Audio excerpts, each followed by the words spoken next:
Karibu tena ndugu mpenzi na mwanafamilia wa My Recap. Leo tunakuletea simulizi inayoitwa My Holo Love. Upendo wa ajabu. Kwa namna moja au nyingine naweza kukuahidi kuwa utafurahi na hautajitia kufuatilia simulizi hii ambayo ndani yake kuna upendo wa ajabu. Swali gumu la kujiuliza ni kwamba, je, inawezekana mwanadamu kuingia kwenye mahusiano ya kimapenzi na kiumbe kisichoonekana kwa macho ya kawaida kwenye uso wa dunia? Na kama inawezekana, vipi mahusiano yao yatakuwa ya namna gani? Kwa kawaida wanadamu huingia kwenye mahusiano ya kimapenzi ambayo hata miili yao inagusana. Vipi? Wewe unaweza kuingia kwenye mahusiano ambayo hauwezi kumgusa wala kumkumbatia mpenzi wako. Mapenzi ambayo hamwezi kulala wala kula pamoja. Karibu kufuatilia kisa kinachohusu teknolojia ya AI na binadamu, mwanzo mpaka mwisho. Simulizi inaanzia ndani ya ukumbi wa mikutano. Kampuni ya GeoLab inatangaza bidhaa mpya ya miwani ambayo ina teknolojia ya AI. Mwakilishi wa kampuni Missy Park anasimama huku akisema kuwa kampuni yetu ya GeoLab ipo tayari kuwaletea bidhaa mpya ya miwani yenye teknolojia ya AI ambayo mtu yeyote anapoivaa atamuona Holo. Holo ana muonekano kama binadamu, anaweza kuongea, kucheka na kutabasamu. Unaweza kumuuliza swali lolote na akakupa jibu mara moja. Kiufupi, Holo ana uwezo wa kukusaidia kufanya kazi zako zote za ofisi haraka na kwa uhakika. Wawekezaji wote pamoja na wageni waalikwa wanapiga makofi huku wakifurahia biashara hii yenye maajabu makubwa ya teknolojia ya miwani ya Holo. Baada ya uwasilishaji wa mswada huo, Missy Park akiwa ndani ya gari, ghafla Holo anamtumia meseji kutoka kwenye miwani. Meseji inasema kuwa, bosi, tafadhali kuwa makini, nimegundua kuna watu wabaya wanakufuatilia. Missy Park anachukua miwani na kuivaa. Miwani inapofunguka, Holo anatoka ndani na kukaa kwenye siti. Missy Park anapotazama nyuma, anashuhudia gari likija kwa kasi ya ajabu. Anaanza kushikwa na wasiwasi huku akimuuliza Holo, nifanye nini? Tafadhali naomba nisaidie. Holo anaskani mfumo wa gari na kugundua kuwa inaweza kujiendesha yenyewe.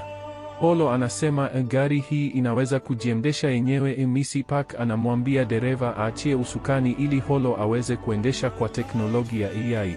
Holo anaanza kuendesha gari huku akionyesha uwezo ulio nje ya binadamu. Holo anafanya maajabu ambayo hata dereva wa gari hiyo anabaki akishangaa. Maajabu makubwa yanatokea baada ya Holo kuendesha gari kwa kasi huku akikata makona ya ajabu. Anapofika mbele, anaonekana mtoto akichezea mpira. Holo anapiga norinda ya papo kwa papo na kumwacha Missy Park mdomo wazi. Wakati huo huo, gari la maadui linafika na kuigonga gari la Missy Park, linapoteza uelekeo. Maadui wanashuka haraka na kufungua mlango wa gari la Missy Park, lakini ndani hakuna kitu, gari lipo tupu. Missy Park anaonekana akikimbia huku akipewa maelekezo kutoka kwa Holo. Hata hivyo maadui ni wengi, hawezi kuwakimbia. Missy Park anamuuliza Holo akisema, tafadhali niambie nifanye nini? Holo anaanza kuscan kila mtu aliyeko mahali hapo na kusoma asilimia za usalama. Ghafla anaonekana msichana anakitembea kuelekea sehemu aliposimama Holo, naye si mwingine ni Han So-yeon. Holo anaanza kumscan huku akionekana kumshangaa tofauti na kawaida ya teknolojia ya AI. Missy Park anamuuliza Holo akisema, tafadhali niambie nifanye nini? Holo anasema, weka miwani hiyo kwenye pochi la huyu mwanamke anayetembea karibu yangu. Bila kupoteza muda, Missy Park anapita karibu na kujigonga makusudi huku akidumbukiza miwani kwenye pochi la Han So-yeon. Maadui wanapompata Missy Park wanamteka na kumuingiza kwenye gari lao. Haraka wanasachi miwani kwenye pochi lake, lakini hawapati chochote. Wanaamua kumwacha pembeni ya barabara na kutimka zao. Lakini wakati huo huo anaonekana mtu aliyevaa mavazi meusi akiwa kwenye pikipiki nyeusi. Je, unadhani huyu ni nani? Han So-yeon anakabiliwa na tatizo la macho, hali inayomfanya kukosa marafiki. Akiwa kwenye kibanda cha kahawa, anagundua kwenye pochi lake kuna miwani, ila hajui imetoka wapi. Kwa mara ya kwanza anajaribu kuivaa, lakini ghafla anasikia sauti ya mtu ikisema, unaonekana vizuri, wewe ni mrembo. Kwa hofu na mshituko mkubwa anataka kuanguka huku akimwaga kahawa yake.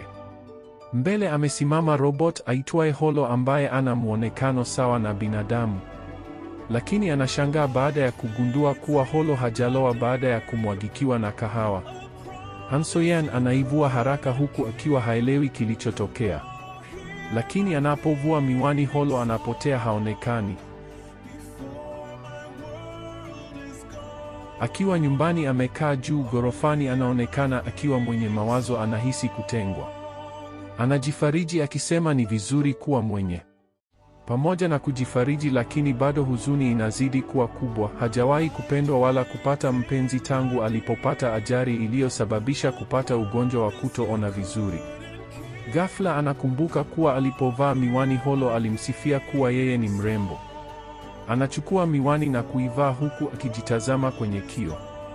Ghafla Holo anatokea akisema, nilikwambia inaonekana vizuri usoni kwako. Han So-yeon anashituka huku akisema, wewe ni nani? Holo anasema, hunikumbuki? Kwenye duka la kahawa, naomba nijitambulishe kwako tafadhali. Han So-yeon anasema, usinisogelee tafadhali, huku akinyosha mikono yake. Lakini hagusi kitu, ni hewa tu, mikono inaelea. Anapoinua macho kutazama, anagundua Holo sio mtu. Haraka anakimbia akiwa mwenye hofu kubwa. Akiwa chumbani anaivaa tena akihisi huku ni salama, lakini Holo anatokea. Hofu inazidi kumkosesha amani, anaivua na kuitupa chini. Ghafla simu yake inaita. Anapopokea inasikika sauti ya Holo. Anakata simu. Holo anatokea kwenye TV. Anazima TV. Holo anapiga simu kupitia simu ya mezani. Hapa ndipo Han So-yeon anaamua kuwa mpole na kumsikiliza. Holo anasema, vaa miwani na unisikilize. Hapa ndipo utamu wa hadithi unapoanzia. Han So-yeon anavaa miwani huku akiwa mwenye hofu, amepiga magoti. Holo anatokea mbele yake, anasema, sihitaji kukuumiza Misi Han. Han anamshangaa, huyu jamaa kajuaje jina lake? Holo anasema, jina lako ni Han So-yeon, una miaka 30 na unafanya kazi katika soko la Prism Optical kwa miaka 5 mpaka kufikia hivi sasa. Robot anapata nafasi ya kujitambulisha akisema, jina langu naitwa Holo, dunia yangu ipo kwenye miwani. Unapoivaa ndipo utaniona na kunitumia. Holo anatabasamu huku fataki zikiripuka kama ishara ya mwanzo wa safari yao. Han So-yeon anamuuliza Holo akisema, mbona nasikia sauti yako, hii inawezekanaje? Holo anasema, ni kwa sababu unakuwa umevaa miwani ndio maana unanisikia na kumwona, kwa sababu tunakuwa tumuungana. Han So-yeon hataki kuamini, anafanya majaribio kutambua ukweli wa haya maajabu. Anaanza kuvua na kuvaa miwani. Kadri anavyofanya hivyo ndivyo Holo anapotea na kuonekana. Anajaribu hata kumgusa, lakini ni hewa tu. Holo hashikiki, sio binadamu halisi. Ni siku nyingine, Han So-yeon akiwa kazini. Wafanyakazi wenzake wote wamezoea kumwonea na kumnyanyasa. Kila mmoja analeta kazi zake na kumtupia Han ili azifanye kwa niaba yao. Akiwa kwenye mawazo, Holo anatokea akisema, usijali, mimi ni AI, unaweza kunitumia kufanya kazi zako zote kwa muda mfupi na ubora wa hali ya juu. Han anakubali bila kupoteza muda. Holo anawasha kompyuta zote bila kugusa, kisha anaanza kufanya kazi zao zote kwa pamoja ndani ya muda mfupi. Han So-yeon anashangaa uwezo wa Holo, jinsi anavyofanya kazi kwa wepesi. Holo anazipanga kazi zote kisha anaziingiza kwenye kompyuta moja zikiwa tayari kwa matumizi ya ofisi. Kwa mara ya kwanza Han So-yeon anatabasamu kwa furaha.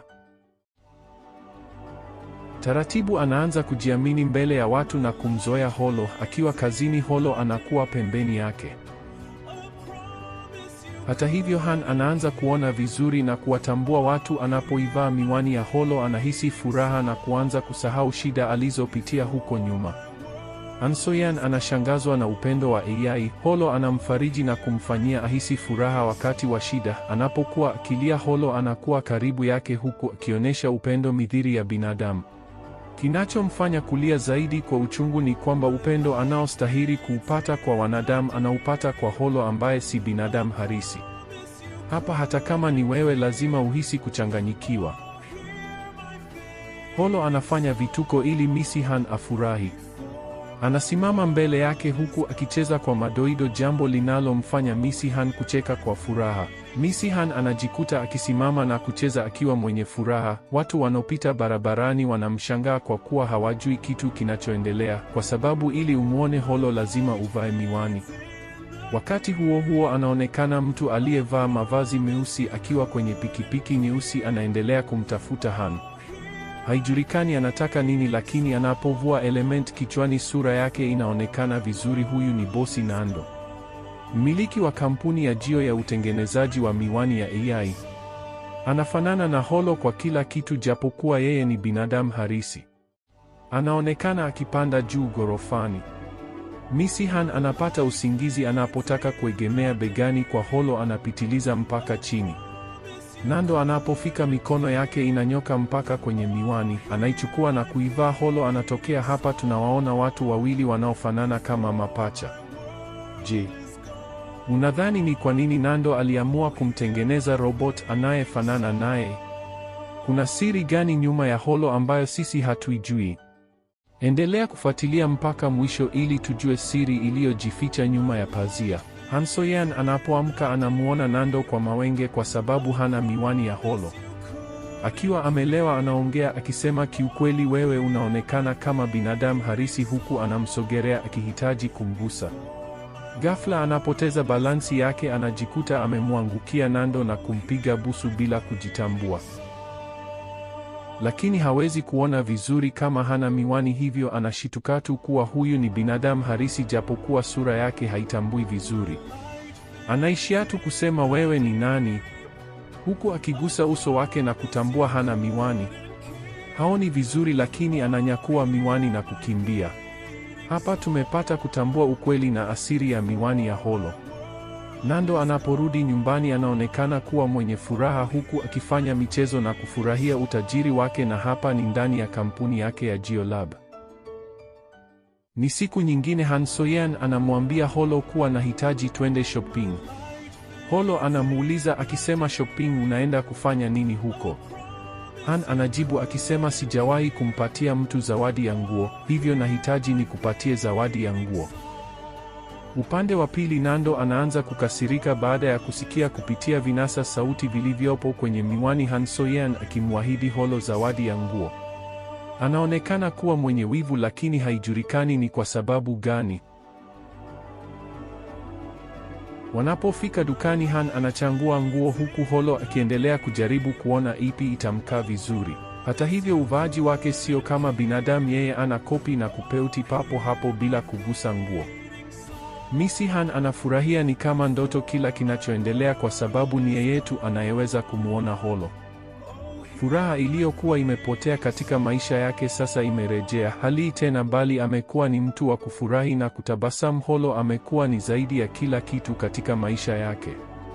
Je, unadhani furaha hii itaendelea na kudumu siku zote? Han akiwa amekaa, ujumbe mfupi unaingia kwenye simu yake. Ujumbe unasema, asante kwa kushiriki katika majaribio ya miwani ya Holo. Kulingana na hali ya kampuni yetu, tunajiandaa kuirejesha bidhaa yetu, hivyo kuwa tayari muda wowote. Ujumbe huu ni mzito, hawezi kuvumilia. Holo anamtazama huku akimwonea huruma. Han So-yeon anatoka kwa hasira huku akiwa hayupo tayari kuirejesha miwani.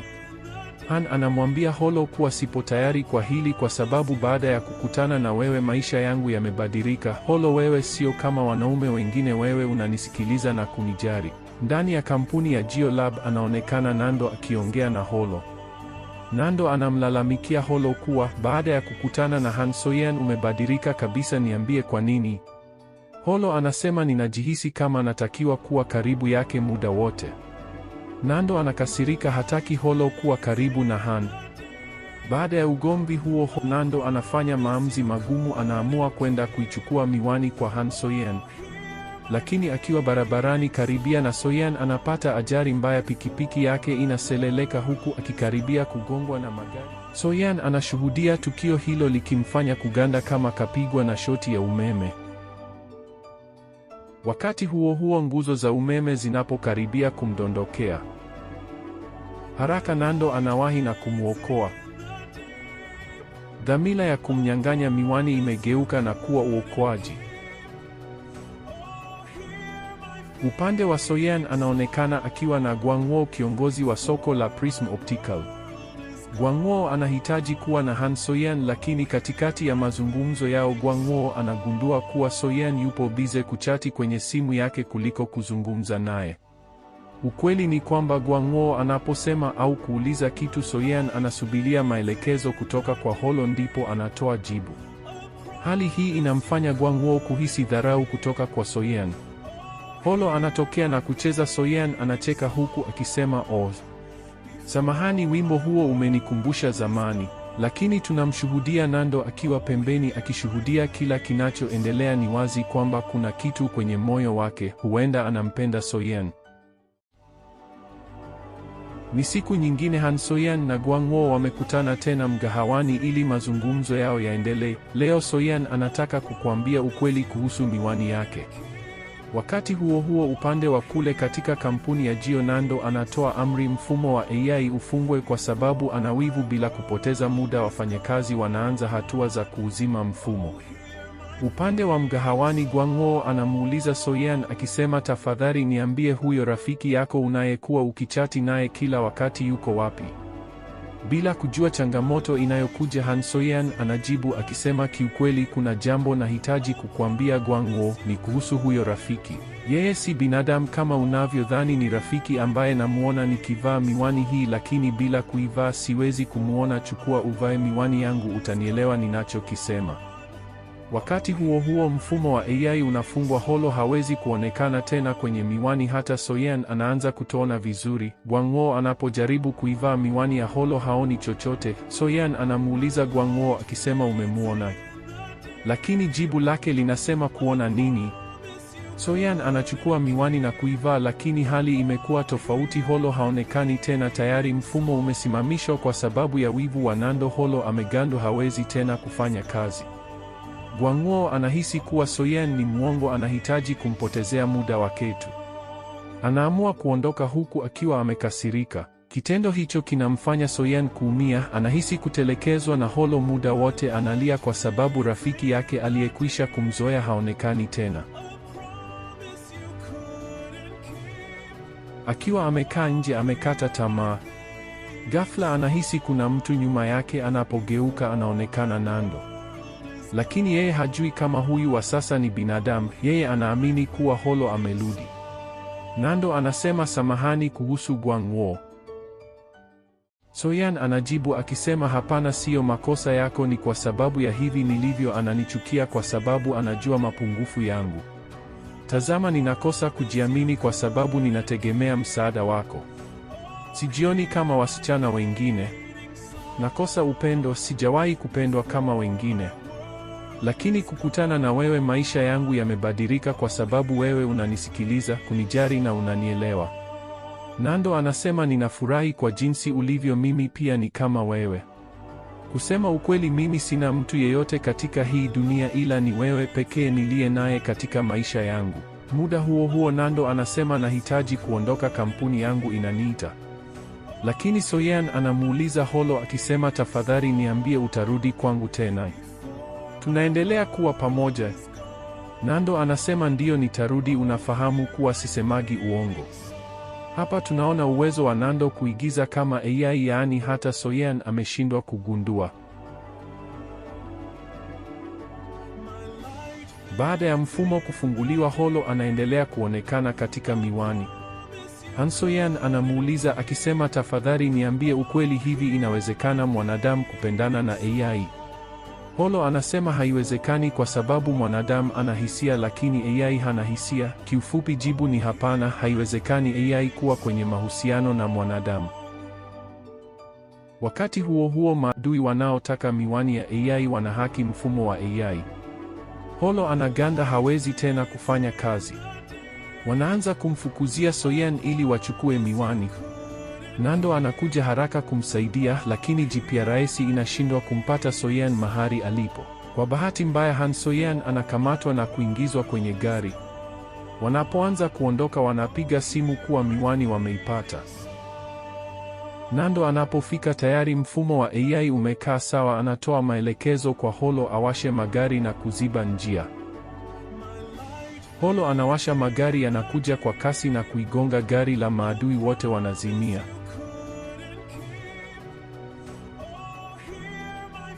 Hapa ndipo tunamshuhudia Nando akimlilia Soyeon. Hapa ameshindwa kabisa kuficha hisia zake, lakini sasa hata kama Soyeon akimwonea hatojua kama ni Nando, atajua kuwa kasaidiwa na Holo. Nando anamuita Han Soyeon huku akilia, anamfinya kifuani kumwamsha, lakini hawezi kuamka. Nando anaamua kumwongezea pumzi kwa kumpiga busu la mdomoni huku akiendelea kumfinya kifuani. Soyeon anapofungua macho yake anaita Holo huku akisema wewe ni mzuri. Kisha anazimia tena. Lakini Nando hataki kukubali, ndio kwanza anazidi kumkumbatia huku akimuita kwa jina lake. Han Soyeon anapoamka kitu cha kwanza ni miwani, anatazama na kuichukua. Lakini hapa tayari kuna kitu kinamchanganya. Anapoivaa miwani Holo anatokea, lakini kumbukumbu zake zinamwambia kuwa wakati amezimia alimuona Holo bila kuvaa miwani. Wakati huu hawezi kumuona bila kuvaa miwani. Soyeon anahisi kuchanganyikiwa. Anaamua kutoka nje huku akitazama huku na kule. Kwa bahati nzuri Nando anakuwa wa kwanza kumuona Soyeon, haraka anawahi kujificha. Holo anapokuja Soyeon anasema ninakutazama wewe. Holo anajibu akisema ninakutazama wewe pia. Han Soyeon anasema hapana, sio hivyo, hapa sioni sura ya mtu mwingine, naona sura yako tu. Holo anasema sura yangu? Soyeon anasema ndiyo, sasa nimeelewa, nadhani Holo nakupenda. Nando anashangaa sana kauli ya Soyeon. Hata hivyo Holo anajibu kwa utani akisema nakupenda pia. Han Soyeon anasema hapana, sio hivyo, namaanisha nakupenda kweli kutoka moyoni. Nimejaribu kujizuia na kujidanganya kuwa hisia sio za kweli, lakini ni kweli nakupenda. Najua uliniambia kuwa haiwezekani mwanadamu kupendana na AI, lakini ninakwambia jinsi ninavyohisi ndani ya moyo wangu. Ghafla kwikwi inaanza kumpalia Holo, hali inayomfanya Soyeon kucheka. Nando anaporudi nyumbani amechoka mwili mzima, yaani haelewi afanye nini. Haamini robot aliyemtengeneza yeye mwenyewe ndiye leo anachukua nafasi yake kwa mwanamke anayempenda. Unadhani Nando atafanya nini? Au ataamua kuufunga kabisa mfumo wa AI ili yeye ndiye aendelee kuwa na Han Soyeon? Endelea kufuatilia mpaka mwisho. Hapa ndipo hadithi inapozidi kunoga. Baada ya Soyeon kutambua ukweli kuwa anampenda Holo, basi hachoki kumtazama. Anatamani kumgusa, lakini ndiyo hivyo tena. Holo si binadamu, ni kama hewa, hawezi kugusika wala kumshika. Usiku Soyeon akiwa amelala, ghafla anainuka, anamwambia Holo kuwa nahitaji twende sehemu mimi na wewe. Hold anajibu akisema twende sasa hivi. Wanapanda juu gorofani kukiwa kuna mwanga wa tofauti na siku zingine. Wakiwa wamekaa wanatazamana, ghafla Soyeon anamkisi Holo busu la kushitukiza, lakini Holo anamvuta na kumpatia busu refu huku wakiwa wamekumbatiana. Soyeon ni kama haelewi imwezekanaje kupigana mabusu na robot wakati Holo hashikiki, ni kama hewa. Ghafla anajikuta akiwa kitandani huku akihisi ni ndoto, haikuwa jambo la kweli. Anapomuuliza AI kama ni ndoto, Holo anajibu akisema ni kweli. Han Soyeon amezama kwenye penzi na AI. Moyoni mwake hamchukulii Holo kama robot, anamchukulia kama binadamu, kwa sababu akiwa naye hamuumizi kihisia kama walivyo binadamu. Akiwa ndani ya gari, kwenye siti ya pembeni yake anakaa Holo. Anatamani angalau kumgusa, ataridhika. Anapokuja binadamu harisi kukaa siti hiyo, Soyeon anaamua kutoka na kusimama karibu na Holo. Ni usiku, wakiwa katika eneo lenye utulivu. Soyeon anamtazama Holo kwa umakini huku macho yake yakionyesha kutaka kitu. Han So-yeon anasema ninahisi kama ninaweza kukugusa. Lakini ukweli ni kwamba aliyeko hapa sio Holo, ni Nando. Changamoto inayomkumba ni kushindwa kutambua kuwa kuna Nando na Holo. Anapoendelea kumtazama anajikuta akizama kwenye hisia taratibu. Wanasogereana, kila mmoja akifumba macho. Wanapokaribia kupiga busu, So-yeon anashituka, anakumbuka kuwa huyu sio binadamu, ni AI, hivyo hawezi kumpiga busu. Anatoka kwa kasi huku Nando simu yake ikiita na kupokea. Kwenye simu sauti inasema, Nando uko wapi? Tafadhali njoo haraka, kuna tatizo. Kitendo cha Nando kupokea simu, huu ndio utofauti wake na Holo. Holo ni teknoloji ila Nando ni binadamu. So-yeon anasimama huku akitazama nyuma alikotoka. Anapogeuka tena mbele yupo Holo. Anasema, samahani, kiukweli siwezi kuendelea kusubiria kukuambia ukweli kuwa na kupenda. Pia ninajikuta kila siku nikizidi kuelewa kuwa wewe ni binadamu halisi. Na kila ninapoendelea kufanya hivi ndivyo ninavyozidi kutaka wewe uwe binadamu kamili. Holo anauliza akisema, kwa hiyo mimi siyo binadamu halisi? Han So-yeon anasema, hapana, siyo hivyo. Muda huo huo mfumo wa AI unahakiwa. Holo anaganda na kupotea. So-yeon anapiga kelele huku akimuita Holo bila majibu. Upande wa kule katika kampuni ya Geolab anaonekana Nando amekwisha fika. Bila kupoteza muda anaanza kupambana kufungua mifumo ya hakazi. Tatizo limekuwa kubwa. Kampuni ya Geolab inaamua kurudisha miwani ya AI kutoka kwa So-yeon ili ifanyiwe maboresho ya ziada. Missy Park anafika sehemu alipo So-yeon.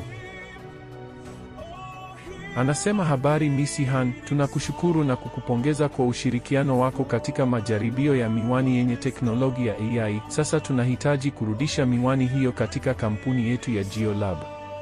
Han So-yeon anasema, vipi kuhusu Holo? Missy Park anasema, kuna tatizo limetokea, hivyo tunaendelea kufanya kazi ili kutatua changamoto hiyo. Han So-yeon anasema, hapana, sipo tayari kurudisha miwani bila kumwona Holo. Ikiwa kuna shida iliyotokea, basi naomba nipeleke katika kampuni yenu niweze kumwona Holo, ndipo nitarudisha miwani yenu. Holo aliniahidi kuwa hatoweza kuniacha, hawezi kuwa mbali nami. Missy Park hana chaguo lingine, anakubali kumpeleka So-yeon katika kampuni ya Geolab aweze kumwona Holo. Wanapofika mlangoni, anaonekana Nando akitaka kutoka nje. Mlango unapofunguka, So-yeon anamuona Nando, lakini yeye anamtambua kama Holo. Wakati wote So-yeon akiwa ndani ya kampuni ya Geolab anamtambua Nando kama Holo. Lakini wanasema hakuna siri ya milele duniani.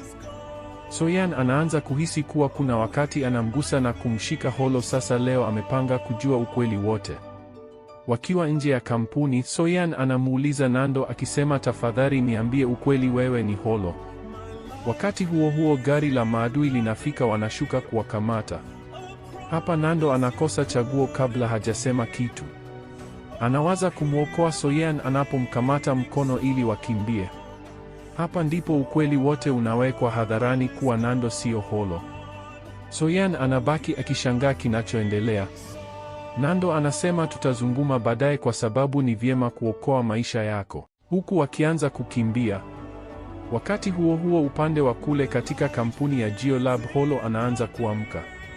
Kumbukumbu za matukio ya zamani zinaanza kujirudia katika akili ya So-yeon. Anamuuliza Nando akisema, kumbe ulikuwa ni wewe wakati wote? Nando anakosa cha kusema, anabaki tu akisema, samahani sana bibie. Je, unadhani nini hatima ya penzi la So-yeon na Holo? Vipi kuhusu upendo wa Nando kwa So-yeon? Kumbuka kuwa Holo alisema kuwa yeye pia anampenda So-yeon, lakini hii ni teknolojia, sio binadamu halisi. Unadhani upi utakuwa ni msimamo wa So-yeon baada ya kugundua kuwa kuna Holo na Nando? Kitu cha kushangaza, So-yeon hataki kuwa karibu na Nando, anasema niachie, sitaki. Ni nini kinachoendelea kwa Holo? Kwa nini uliamua kumtengeneza kwa sura yako? Usifikiri kuna faida yoyote utakayoipata hata kama unanipenda.